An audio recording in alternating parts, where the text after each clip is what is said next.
What's going on, people? It's your man the YB back once again. Big shout out to my doggy AC for coming through and boosting up the coin. So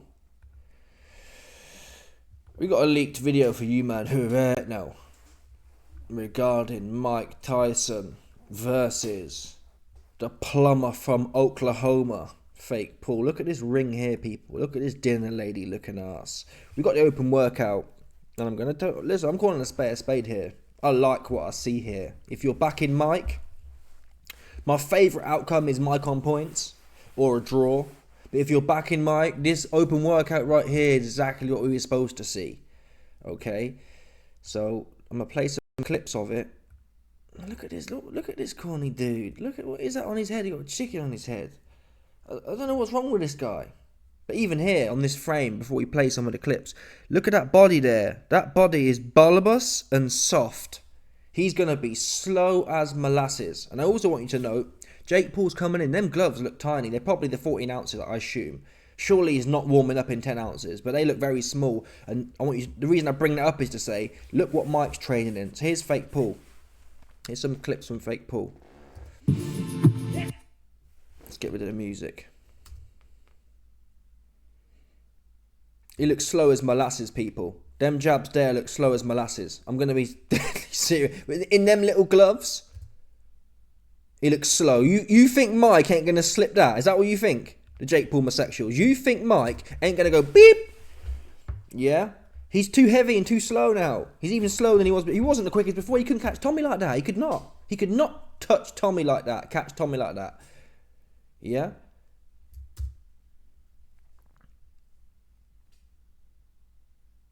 And his cardio isn't the best known. He's not best known. Look at that ring there. Look at that ripple. Come on, man. He's soft. His body is soft. And we know Mike loved the body. He's blowing. He's blowing at this point. I reckon he's blowing. I swear.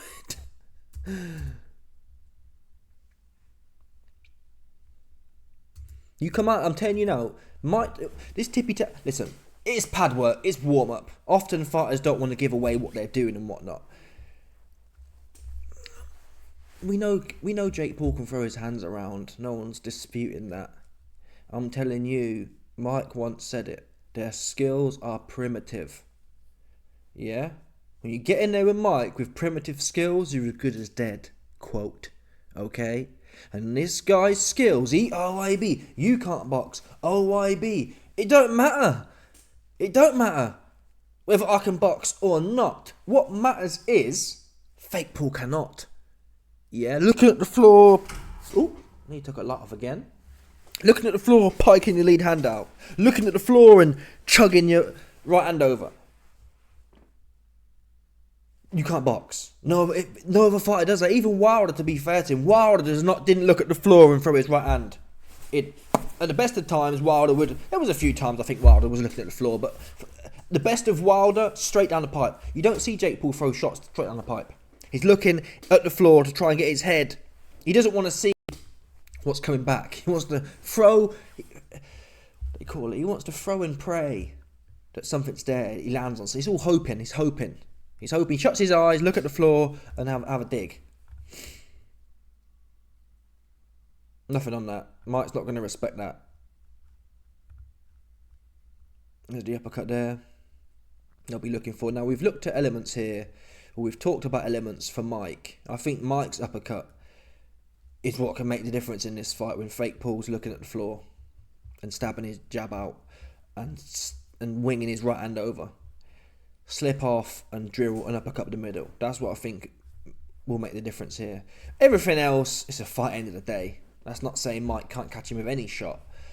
From Fake Paul's point of view, I heard Teddy Atlas, he was saying...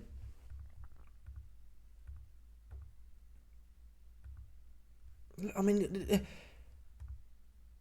This guy's supposed to be younger and whatnot. But look at this here, look, watch this here. It's like, what was that? It's like Tyson Fury. This here looks like a Tyson Fury that have no power like that.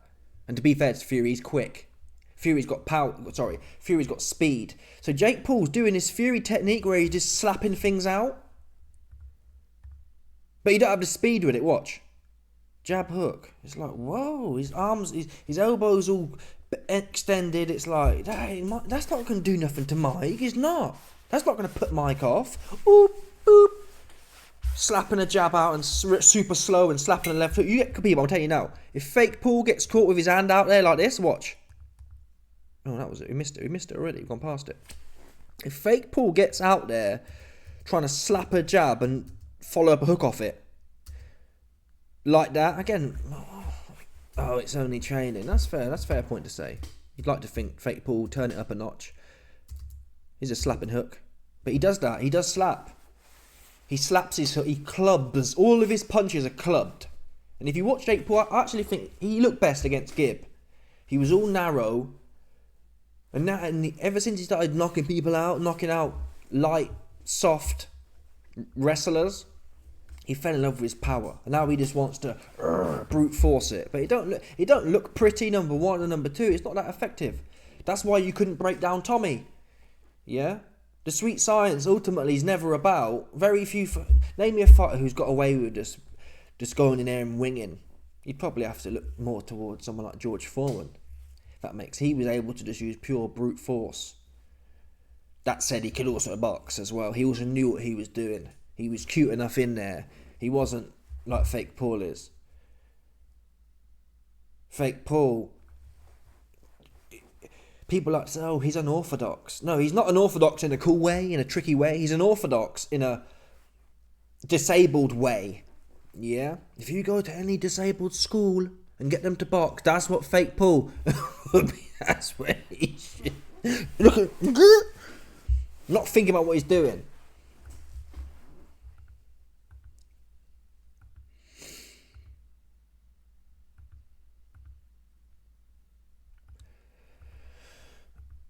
Wait a minute, I want to see his body as well. After that right hand. Oh, can we get an extension on that? I think we get it about there, I guess. That body's soft, man. I'll tell you that for free. That is a soft body. I've never seen someone. The last person I saw this soft was James Toney at heavyweight. That was the last person I saw who's this soft at heavyweight. He is so soft. Yeah. No, people are like all the Jake Paul / anti-Mike homosexuals. Oh, Jake's gonna be so powerful. It doesn't work like that, man. Otherwise, Inoue would just go to heavyweight. Yeah, if it was just about weighing in a certain weight, if it was just about Inoue putting on 200 pounds and weighing in 300 pounds and he can knock him, it don't work like that. That's why it doesn't work like that. That's why Canelo got his head boxed off by Bivol, for example. And these are small, minute details. Canelo really legitimately is probably a 160 pounder. That's the truth. So he only went up 15 pounds and he found out. Now Fake Paul, who's a legitimate 175er, he's going up 50 pounds. 50 pounds. 50 pounds is what he's going up. And he's going to be tired and slow. He's not known for the best gas tank anyway. He's not. That's why he couldn't finish Nate. He blew his load in the first round and couldn't do nothing with Nate after that. He was goosed. And that was, I believe that fight was at cruiserweight. Now you put another 25 pounds on someone, people. And that's what I don't, oh, YB, Mike's 60 or 58 or whatever Mike's going to get. I'm really scared for Mike. You weren't scared for Nate, Mr. Wrestler BJJ Diaz, though, who's a 155 pounder. Yeah? You weren't scared then. That makes sense. Nate Diaz didn't have no problem with dude. I think you got put down once, you got up and didn't have a problem. So I'm struggling to believe that Fake Paul, that people like Nate Diaz and Anderson Silva was 50. He was 50, right? And he was shot to bits as well, Silva was. A shot to bits Silva. Nate Diaz has been punched everywhere for the last 20 years, smoking the greens. If these guys can make it the distance, and they're small men as well. Silva's best days are at 185, I think it was. Even then, he looked small in the fight against Fake Paul. Nate Diaz's best days are 155. 155. Yeah, let's see what weight it was. Paul versus Diaz weight. 185. 185 pounds. This tells you, people. This tells you about What year? This tells you about how big Jake Paul is. Jake Paul weighed in 185 against Nate Diaz. And again, this is the point here. What date was it? February 23. So in February 23, 18 months ago, Jake Paul's weighing in 185 and looking soft, even at that weight. Let's have a look. Paul Diaz weigh in. And now he's coming in allegedly 225. 220, 225. How many pounds is that? Put another 15 on top. Here we go. This is Jake Paul versus Nate Diaz. Notably, he's in better shape than he is now.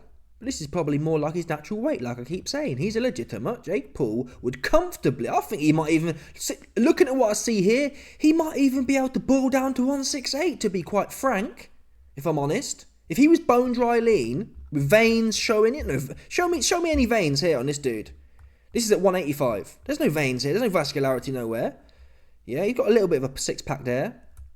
Okay, take 10 pounds off 5 kilos. Fair enough. He's a 175er. That's what he is.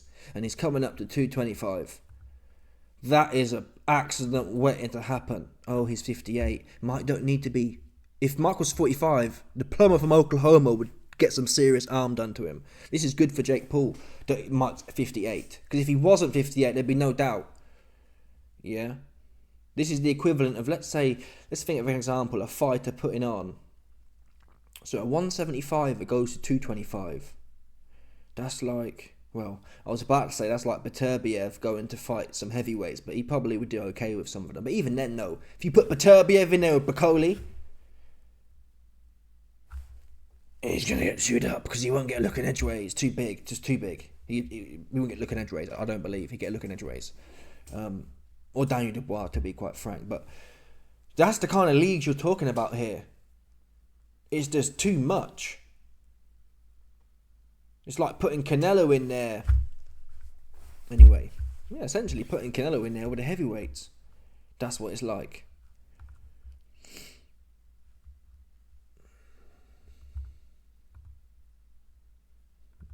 Here we go, more slapping from Jake. Look at this, more slapping here. Look, watch. Slapping the hook. Man, he looks slow. He looks slow as molasses. I'm sorry for it. He looks slow and soft. And he got little gloves on as well. The smallest gloves you could find. They look like the smallest gloves possible to me. They're not 14 ounces, I don't believe. They're like 10s to me.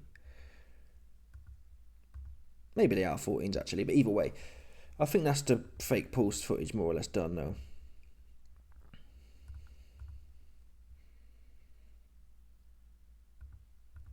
Is that quick? I mean, it's open workout, folks. It's open workout. Fake Paul ain't going to fight like this. Look, he's plodding forward now like Canelo would do, but he ain't going to do that. He can't fight like that. He can't fight like that. Because if he could, people, if Fake Paul could fight like this, just plodding forward with flat feet like Canelo does, guess what? He'd have been chewed up Tommy. Yeah? He wouldn't have been getting his head slapped off by Tommy Fury, okay? That's what he would have not have done. And I bet on that. I thought, Tommy can't punch, fact. He's not. If Tommy went live and dead with 150-pound KSI. So if you can't walk through Tommy Fury, you can forget about doing something with Mike Tyson. Based on this. And now here's the footage of Mike. And like I said, look at these. Look at the size of gloves Mike's got on. And you have to bear that in mind. There's no way these gloves Mike has got on are 14s. They look like 18s to me. And if you watch a lot of his training videos, he says he wears bigger gloves so he can't get his hands in them. So these are massive gloves as well. So Mike's been used to fighting in these are like 20, possibly 20s, I don't know. 20s, 18s. They're not even, I wouldn't even say they're 16s, to be honest.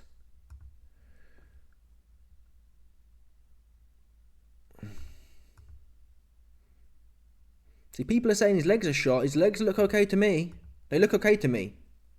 I'm not gonna lie. People, Mike's more energetic here than Fake Paul was. Fake Paul was plodding. Yeah, Mike's doing exactly what he should be doing. He's following Fake Paul around the ring, essentially. His Padman's running around, and Mike's on him. That combination there looked tight to me. I'm not going to lie. Watch this combination here. Jab, hook, hook, roll. I mean, he looks good, man. Look at the size of them gloves, man. Those are pillows. Those are 18-ounce gloves, man. They're not 16s. I'll tell you that for free, for nothing. Compare that to this cat here, Fake Paul. Let's get a good angle of them.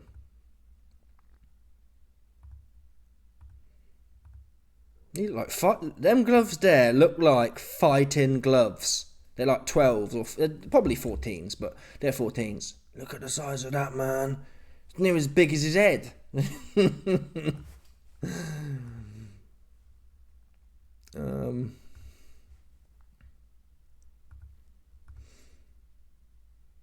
Now people are saying Mike's got a knee wrap on. Are his knees the best? He's moving. Yeah, a lot of fighters in open workout, they don't even do the workout. They're trying to hide something or whatever. He could have done that if he was that bust up, right?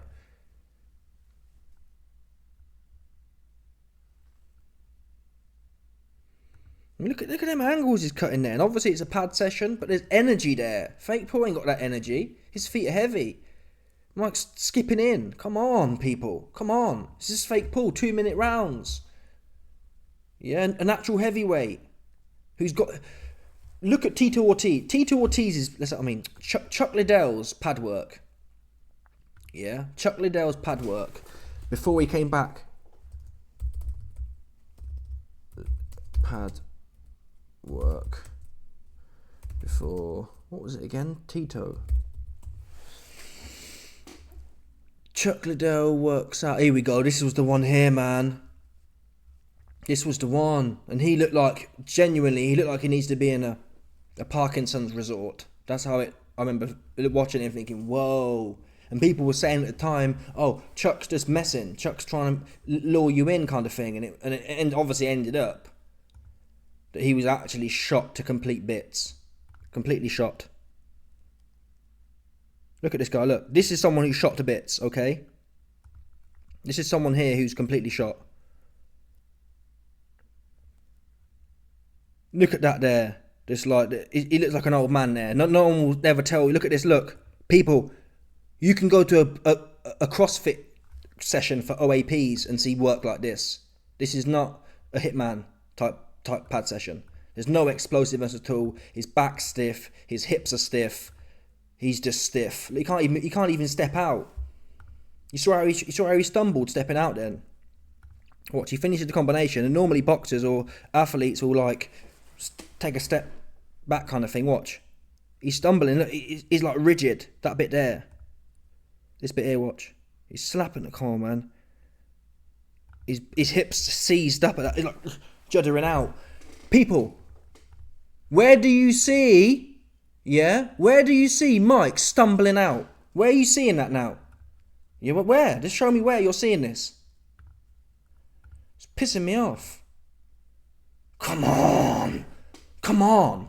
Yeah? If you see Chuck Liddell in Mike Tyson right now, you bugging. And you're trying to suck Jake Paul. Just say that. Just say, hey man, I want to suck Jake Paul off. Say that. Yeah? There ain't no Chuck Liddell here. If there was, man, I'd tell you now. I'm not putting money on it because he's shot. He's not shot. He's not as fluid as he once was naturally, but there's something in there, man. His legs have still got bounce in them. He showed that earlier. He's skipping out. He's chasing, cutting the ring off.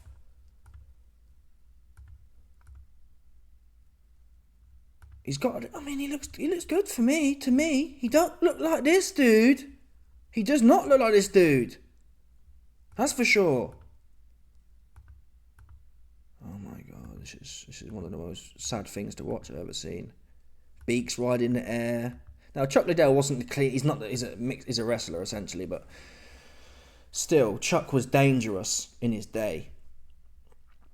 And this footage here is shot.com. Yeah, and I think there's some footage. I can show you Holyfield, but Holyfield was as bad as this. Probably a little bit better, but he was similar. This is the best example of someone who's shot. And how old is Chuck Liddell?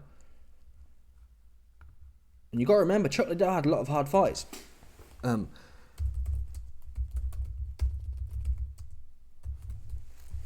Mike really didn't. Mike really didn't have that many neurologically hard fights. He didn't get butchered and knocked Spark out. In fact, I can't even think of one time he got knocked Spark out. He looked exhausted against Buster Douglas. He was exhausted against Lennox Lewis. He quits more than he gets knocked out. Oh my God, look at this guy, man. It's quite sad to watch, but watch this guy, watch.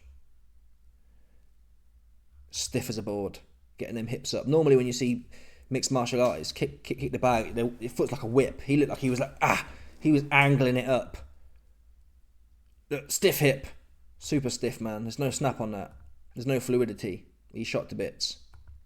Shot to bits, it's like OAP Fitness Club. Fair play to Chuck Liddell. He gave a lot of his brain cells to the sport, but we got to call a spade here. Yeah, people, these corny so-called boxing pseudo-intellectuals tell you, he's shot. Because Adam Smith was saying, corny low-T individual, Mike was shot 20 years ago. Actually, he wasn't shot 20 years ago. He wasn't training. He wasn't hungry to fight, which he admitted.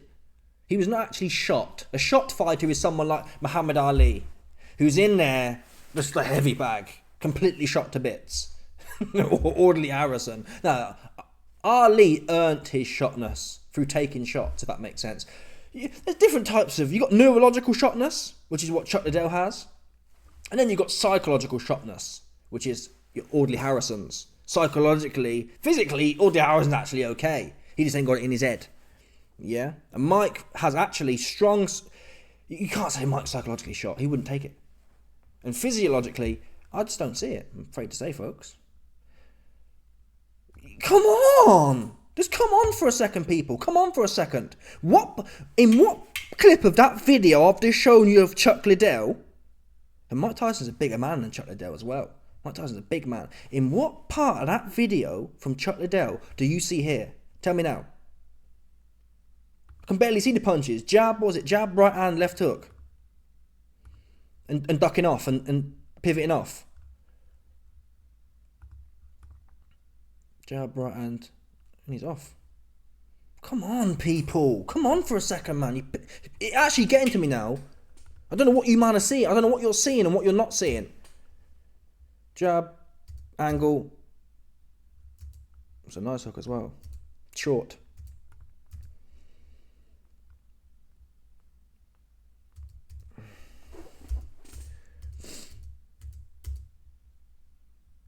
It's a little bit crabby.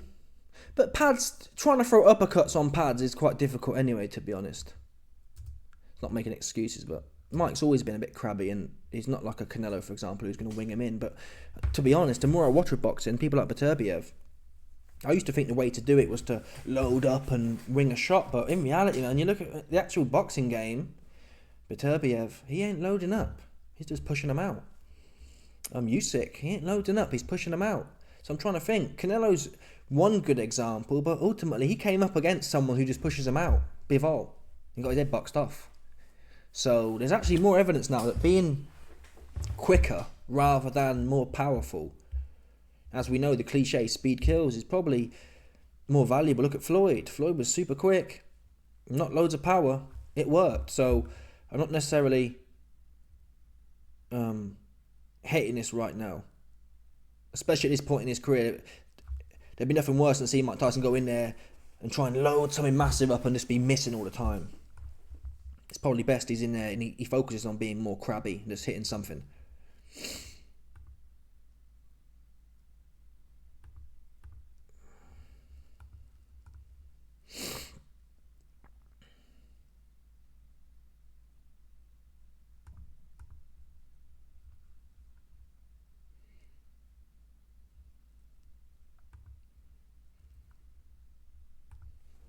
Now, what was that a bit there? It looked a bit lungy there, to be fair.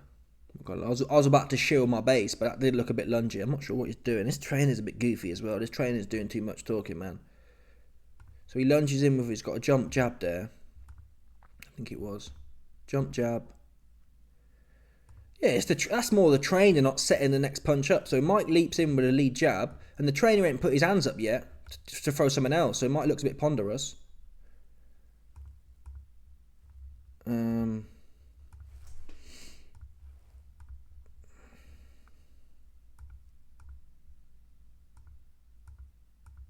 good enough for me, man. I ain't gonna lie. Was that a 1-2? He jumps in 1-2. It looks good enough to me, man. It really does. I'm sorry, folks. I'm seeing enough dexterity here. His chin's down, his hands are in. He's not looking like Chuck Liddell, slapping around. His chin down, his hands are up. Jab, right hand. That looked quick enough to me, folks. Quick enough for me. If this is a shot man, sign me up. I'll be honest. In them big, they look like 18 ounce or 20 ounce gloves, custom. They look absolutely huge, people. They're not 16s, that is for sure. Yeah? They look massive. And if he's looking this quick in 20 ounce gloves, what can I say? And they've been saying that, oh, we've had to put bigger gloves on him because he's hurting the pad man. I don't know how true that is or not, but I'll take it. Bottom line, I'll take it. And we saw what happened, to be fair, we saw what happened when Roy Jones was in there with Mike. Yes, Roy Jones is older. Roy Jones didn't want nothing to do with it. He wanted nothing to do with that fight. He was running and clinching. He didn't want no parts of that. So he must have felt something. And I put to you, even Roy Jones at 50, he can take a shot better than Jake Paul. And if Roy Jones gets shut down by Mike Tyson, Fake Paul's getting shut down by Mike Tyson. Fake Paul got shut down by Tommy Fury. Jake Paul wasn't looking super dangerous against Tommy. He got his head boxed off for half of that fight. And really, the knockdown saved. That fight would have been a clear Tommy win without the knockdown. That saved him. And really, that knockdown was more of a slip, if I'm honest. You can see Tommy's back foot go up. At the time, I shielded my base. I'm not going to lie, hands in the air, but that was a slip. I'm going to be honest with you. Come on, people. Come on, people. Come on. Jab, slip. YB. My name's Talk Sport, my sexual, and I'm on here talking because I know so much, and he's shot. Okay. Okay, what I'll tell you now is, don't come back here, though. When Mike Tyson smoked this dude, don't tell me, oh, well, we knew Mike was... No, don't do that, because no one's saying that right now. Everyone's saying, Fake Paul's so great, and he's so young, and he's so wicked, and he's going to knock Canelo out as well after this. So don't come with them bars. You've been told right now what's going to happen. Too quick, too much head movement. Jab, slip, bosh. People, I have to watch it about 3 times. Jab, slip, bosh. Look quick to me. Yeah. Compare that to Fake Paul's slappy rubbish. I don't know what to tell you. Yeah, if Fake Paul's turning you on with his big soft body and whatever, then fair play to you. Mike Tyson's gonna smoke this dude. I'm telling you now, for free, for nothing. Crazy, look at that crazy dexterity at the hips still, even at this age. And you can say, well, they're set pieces. As Chuck Liddell showed, it don't matter if they're set pieces or not. Chuck Liddell couldn't have put them pieces together if you paid him. If Chuck Liddell was paid 20 million just to, like Mike's doing here, he couldn't do it because he's shot. Mike is doing it. So if he can do it for 3 seconds, and the Roy Jones sets the precedent anyway, he did it for 16 minutes then, 8 2-minute rounds. He's literally done this, not recently, 4 years ago, but he's done this. And he's been in camp for years.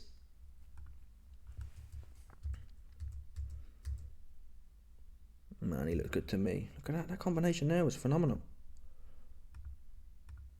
I'm trying to play it. He looks good to me, man. He looks good to me. Anyway, let me know your thoughts. People, smash the like button, subscribe, like off the bell, 100%. There's no doubt about this one, people. Stop